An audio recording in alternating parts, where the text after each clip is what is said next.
Hello, and welcome to Rock Your Block, where we're highlighting individuals who are making an impact in our community. I'm your host, Larry Laws. On today's segment of First Home Alliance, our special guest is a person that was impacted by our services. He is a Northern Virginia resident, a first-time home buyer, and single father of two beautiful children. Please welcome to our show, David Harris. Thank you, Larry. All right, David, well, thank you for coming in. It's good to be here. All right, there. Yes, I just saw you a couple of days ago. How's the kids? They're fine. They're outside waiting for me. They're excited.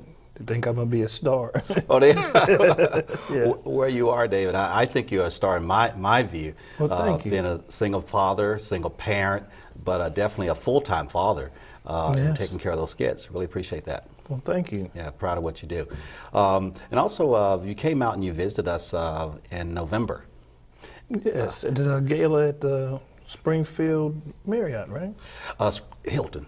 Springfield Hilton, Yes, I'm sorry. yes. And tell me about your experience there.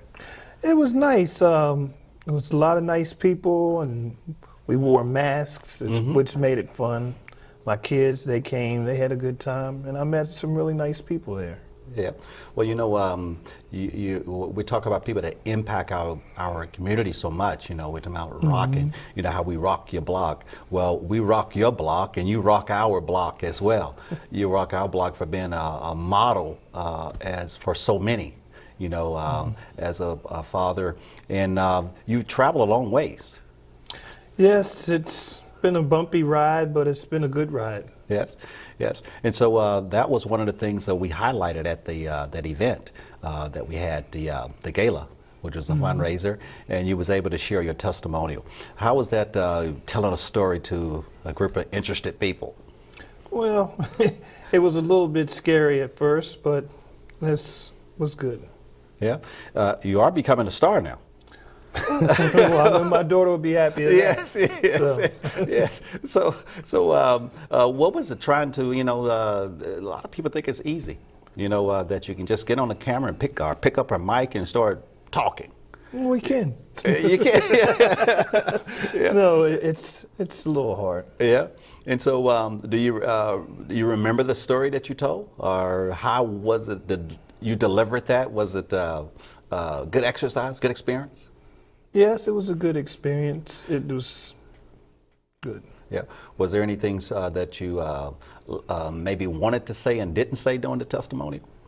Well, I purchased a home, and it was a long, drawn out process, and it took a lot of changing and transforming in the way that I spent my money and saved my money and distributed it. Yeah, and isn't it sort of amazing that there are individuals in our community that wanted to hear your story, and even after we had that fundraising gala, you know, one of our challenges as a nonprofit is raising money so that we can provide services to the community. So it can help others. To help others, you know, and so your testimonials are a way of outreaching to others. And by some of those individuals there heard your story and wanted to volunteer to come and help us deliver more financial literacy, homebuyer education, you know, to our community, because they heard your story say it's not just a number. You know, it's an impact, how you was impacted by the community. And so Yeah, my family was impacted. oh yes, yes. And so David, getting there, you told me it wasn't like a smooth transition or something. You didn't just wake up one day. You become a homeowner. You actually went through some financial literacy classes. Yes, yeah. I started, I think, in July of 2013, and I applied and filled out the information in 2012. Yes, and we went through some stuff to get there. Yeah.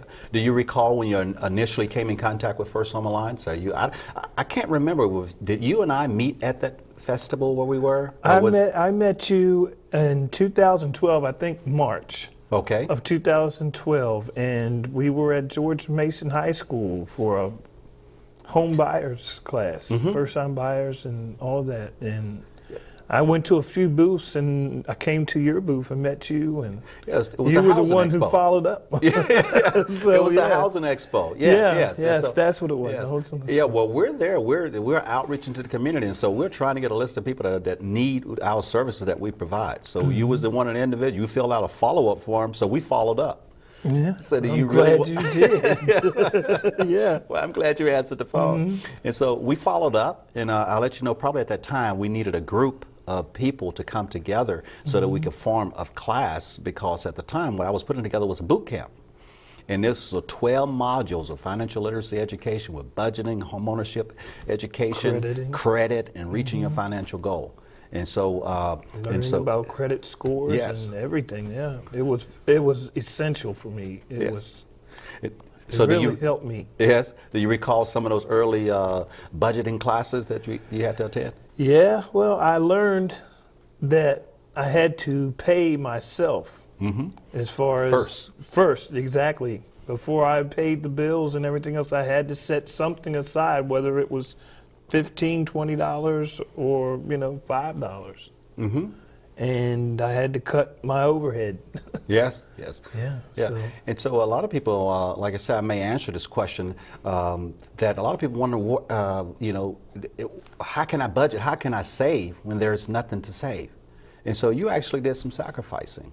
What are some of the sacrifices you had to make? Well, I had to, as far as sacrificing, I had to cut back my lunches. I used to buy a lot of lunch, and we would go out to dinner like every other Friday. So sometimes I had to cut that out, and I would pack my lunch.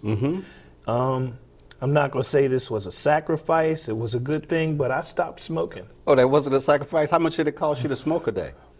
It was about $6 a day, like $30 each week, which in turn was like $120 a month. Yes. So that was additional money. money. And I diverted that into my budget, and was able to do other things with the money. Okay. So that was very good. Yes. Okay. And it helped me out health-wise too. Oh, that's great. It don't look like you lost anything. Oh, I didn't miss any meals. It helped out in that. Yeah. Well, that's great. Now, you also sacrifice your time coming there. Yes. Every month. Yes. But you also On missed Saturday mornings. Yes. Yeah. You may have came late or missed a couple of days, did you? Maybe one. I don't know if you I missed missed one because of my transportation. Transportation. And I don't know about the other. I think I might have missed like 2. Yes. And so we probably want to talk about your transportation. Okay. Let's say that we'll come back. We're going to talk about transportation. Okay. Okay. Come back. All right. Or do you want to go tell a story now? I can tell it now. Go ahead and tell your story.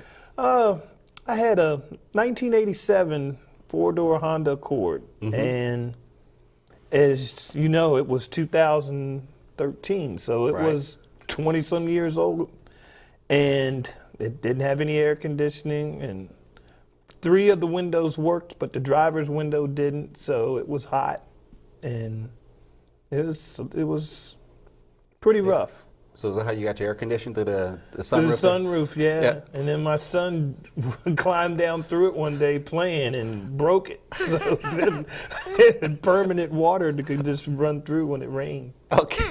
So I had to find another car. Yeah. But that wasn't in the budget at the time. Right, yes. Yeah, so I had to make sacrifices there. Yes, well, I think the budget really helped. Did you get anything out of the credit portion of it? Was you able to increase your credit score? Yes, drastically. I paid off some bills. I had discovered that my identity had been compromised.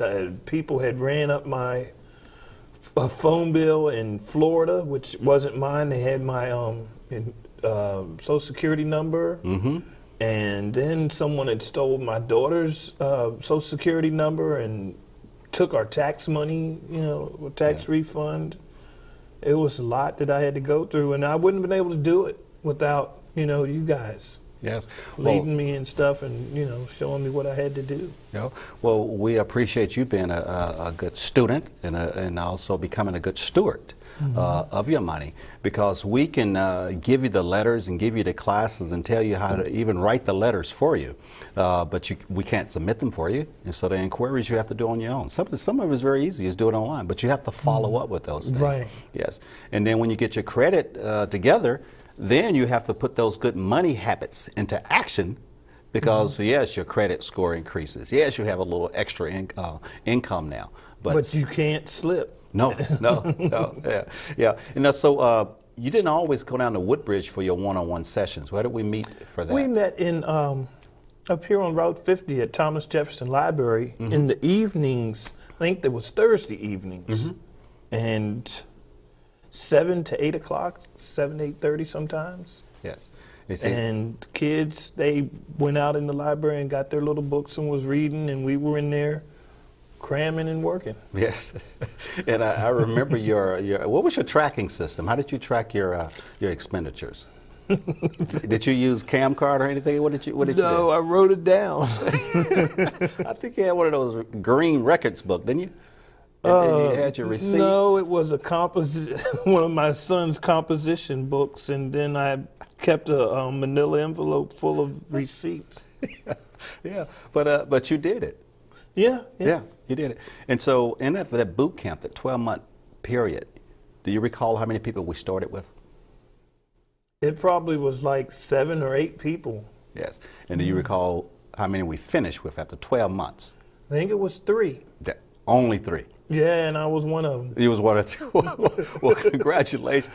I think the word boot camp is a little scary, and so we still do the financial modules. We have broken them up into a smaller session now, but I'm encouraged, for a group to volunteer to go through a 12-month period of financial literacy education. Well, that's exactly what I needed, was a boot camp. Yes. It had to be broke down and built back up again. Yeah. Yes, I really appreciate that, though. And you're definitely an example of what a person can be and what you can do if you sacrifice for that. Yes. And I want you to share a little bit more about your transition, if we want to call it, from being a tenant to homeownership after our break. Thank you. Okay. All right. We're about to take a short break. But before we go, I would like to remind you that First Home Alliance is a HUD-approved housing counseling agency serving the National Capital Area.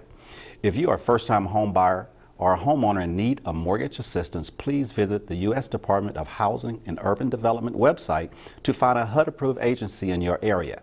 We'll be right back after the break. Stay tuned. With First Home Alliance. A little bit about First Home Alliance. We are a HUD-approved housing counseling agency that was established in 2002 by our Executive Director, Larry Law. He established the nonprofit. He established it because his mother purchased her first home at the age of 65. And everyone was like, how did you do that? Because her income was really low. And so that's how he found out about the USDA program. And so through the USDA program, his mother was able to purchase her first home. It intrigued him to see how he could help individuals basically experience the American dream of homeownership. So he established the nonprofit. Mission is to increase home ownership to low to moderate income families. And so what does First Home Alliance do?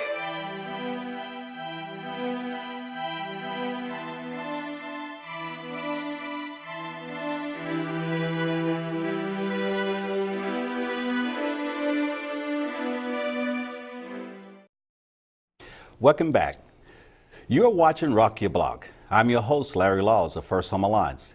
If you're just now tuning in, we're joined today with our first-time home buyer, David Harris. David, before the break, we talked about finishing up on that boot camp. And earlier, we spoke about your car. Okay, yeah. But during that time with the car, it lasted you enough, and you sacrificed it and worked with it and stayed with it. But at some point in time, you had to move on. During this time period that when we back in 2013, you was a tenant, and tell us about the apartment you used to live in. I had the apartment. It was me and my 2 kids. We had a 1-bedroom apartment in Falls Church. It was conveniently located. I worked in Falls Church. Our church was, was in Merrifield here. It was living room, dining area, kitchen, one bath, and a bedroom with 2 closets. 2 closets. How many beds was in that 1 bedroom? We had 3 beds in a 1-bedroom apartment and 2 closets. A father, a son, and a daughter all in 1 bedroom. Yeah, Yeah. but we made it work. Yeah. Anything you like to share? Was it cozy in there? Was there? Very. Yes. Very cozy.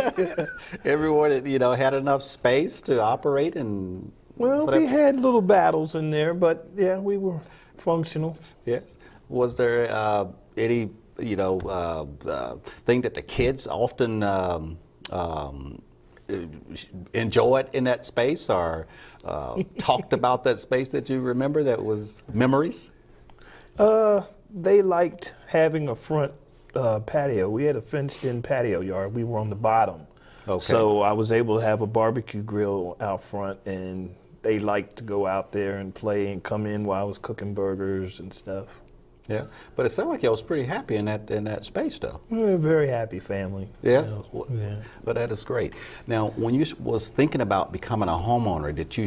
I was going to say, did you share this with the kids? But of course, you brought them to all the classes.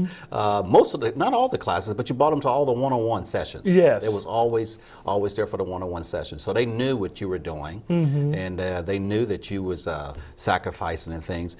Was you able to share that information with them? Why you was going through this? Well, they asked a couple of times and why, and I told my son, because he was the oldest, and he was like, "Why do I have to sleep in here with Amber?" He was all right with me, but Right. and I said I just have to get a bigger place, so everybody can have their own room, including me. Yes.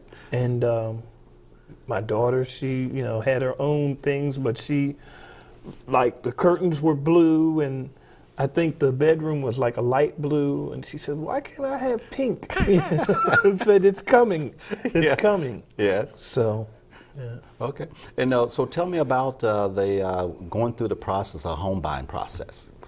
Well, at first I had to get my credit together. There were some outstanding things, and like we had touched earlier, there were some fraudulent things on my credit. And First Home Alliance helped me find the avenues to get that straight, and then I had to stick with my budget so that I could put money away and do that. I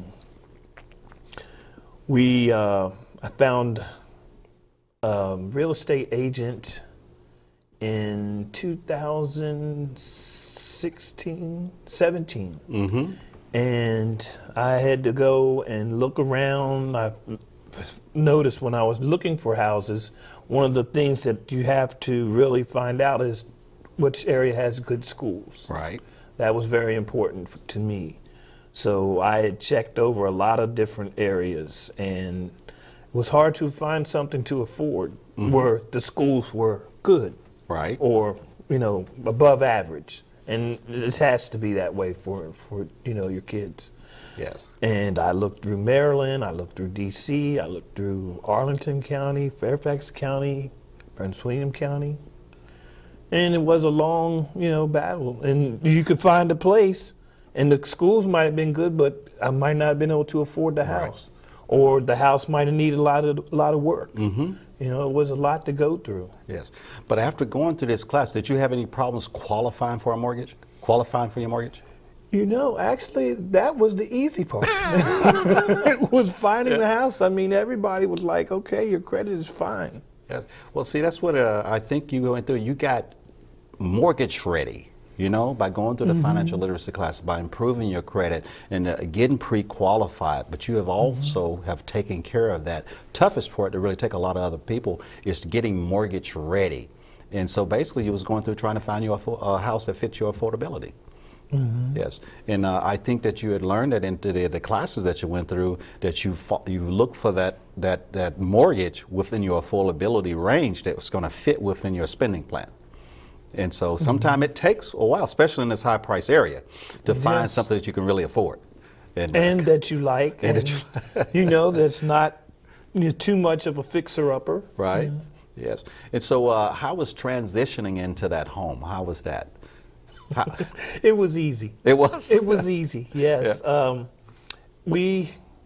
I went to closing on the 23rd of June of last year, 17. My daughter had got out. My two kids had got out of school the week before that, and my daughter wanted to go down to her grandmother's house in Chesapeake, so she went down, and my son stayed. And we found the place. We closed on it, and when we were going to move in, there was a master bedroom and a bigger bedroom and a smaller bedroom. And since David was there, when the movers started bringing the stuff up, I said, well, you tell them where to put your stuff. So both of my kids wanted the bigger room, Really? but he got it because he was there. He was So they put all of his stuff in there. So Wow. yeah. Okay. Well, that's what she get for taking a vacation that day. Yeah. Yeah. But they got over it now. Yes. They're okay. Okay. And so do they all they both have their own They rooms both now? have their own room. We have 3 levels, so each one of them can go to a different part of the house if they want to. What did she do? Your daughter still have the blue curtains? No, she has pink. Okay. She has pink now. The curtains are pink, and the room is purple. Yeah. Well, I guess that's nice colors for her. Yes. Well, and so I really appreciate you sharing that. And so, if your kids, how do they feel? Is there a different spirit in the home, your home, than it was in the apartment as a tenant? Well, yes, and like with my son, he likes to go out and play. And now, as soon as we come out the back door and open up our gate, there's a basketball court right there. Wow. You know, and it's like, to him, it's like his court. And there's other people out there, and he's playing basketball with them and coming back in, and then they get on their bikes and ride around and come back and put them in the shed. So. Yes. And so what would you have to tell the people that are, have the dream of homeownership, but they don't know how to get started? What message would you give to them how to get started and what they should do next? I think they should talk to some people like First Home Alliance to get, find out about fixing their credit and getting in their budgets together so they could have the money and have all their money going to places where it's needed. Instead of, like, you might want to go to the movies tonight. Well, maybe you need to put this money away. Yeah. Well, that sounds like a good message, good parting message. And I want to say, David, thank you for coming on to the show. Well, thanks for having me, Larry. Yeah, it was a pleasure talking to you. Thank you. Thank you. All right. I hope you enjoyed this interview and was amazed by David's story on how he became a first-time home buyer. It shows that by doing the little things right, you can accomplish a lot. Now it's time to check our inbox. This is how we can rock your block. This is where we share a recent question sent to us from you, our viewing audience, about financial stability and housing. Today's question comes from Alexandria, Virginia. How can I save money when there's nothing left from my paycheck? Well, I would like for you to focus on the things that you can do and not necessarily on the things that you cannot. First, like David had mentioned earlier during the show, pay yourself first. Paying yourself first sometimes will cause you to have to sacrifice something, do without a certain item that's on your expenditures, that you can take the money, the difference from that, and set it aside to help pay those debts off and begin to save.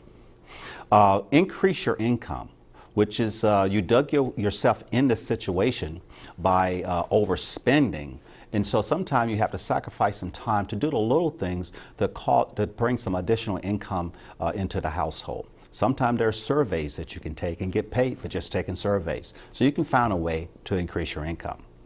I'm Larry Laws of First Home Alliance, and it's been a pleasure sharing with you our mission and highlighting people in our community that are making an impact and of those are being impacted. If you have questions about financial fitness or how you can help, or we can help make your dream of homeownership a success, send your question to our inbox and tune into our next show to see if your question was selected to be answered. And also share it with our audience. You can easily get more information about our services by visiting our website. Thank you for watching today's segment of First Home Alliance, and join us next time to rock your block.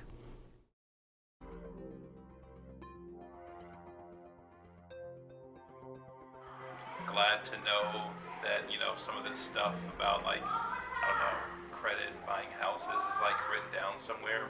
A lot of the times it's always hearsay, like other friends or family members who have bought houses before, but they can never, tell you legit what you need to get done and do before buying a house. I definitely think this class should be required for all first home buyers because a lot of times the real estate agent doesn't explain the process to you. So I think this is very important. It's from the credit up to receiving a loan, and the most important thing is the process that you go through when you're buying the house, and there are a lot of process which you don't have idea about that before you take this class. Speakers who came up and spoke about each section, they were very knowledgeable in their field, and I felt like it was relatable. They didn't just throw out a whole bunch of terms that went over my head, but they really explained it in a way to where I understood it, and I could even explain it to my children, and it was even easier for me to take home and kind of remember and process and apply to my next steps. The process was amazing.